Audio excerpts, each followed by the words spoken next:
It's long finished, and you guys are still going, so congratulations and thank you.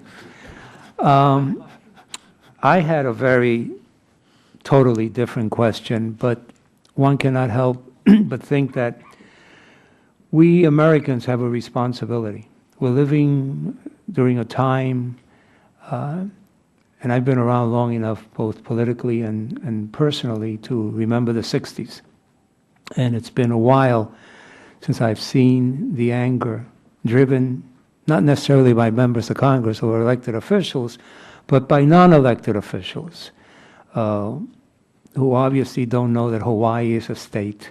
Otherwise, they wouldn't question birth.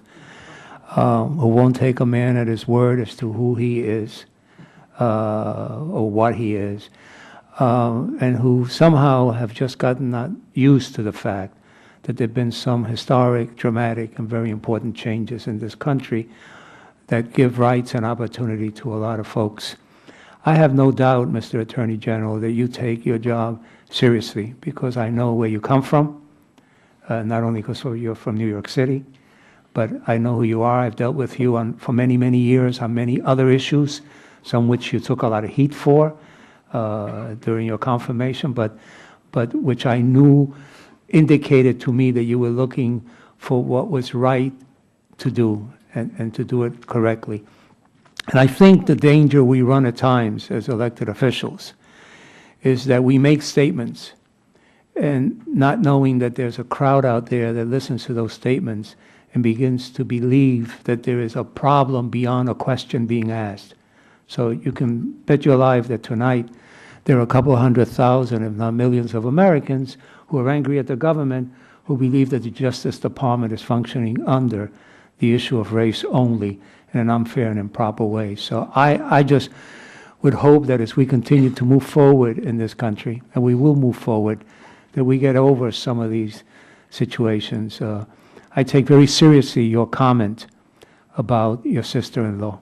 I take that seriously because I lived that time. I'm old enough to remember that time, how painful that was, how difficult it was. Now it's hard for people to remember that.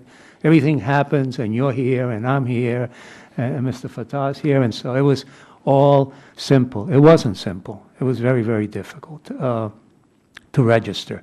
I remember the Justice Department you have now, head now under other leadership, dealing with the fact that people in New York were not allowed to vote because they didn't speak English, only to have Paula Dwyer and other folks go to the courts and say, well, you taught them how to be American citizens in Spanish in a territory. How can you deny them the right to vote now because they don't speak English the way you want them to? And those seem now like things that simply happened, but they didn't. They were long-fought battles. And I know, in closing, that you are too serious a man and too humane to take that history not seriously and do anything that would be improper or allow anything knowingly to be improper and that would be against the best interests of this country. And I know that, and I just felt that I had to say that for the record. Well, thank you, Congressman. I really appreciate your comments.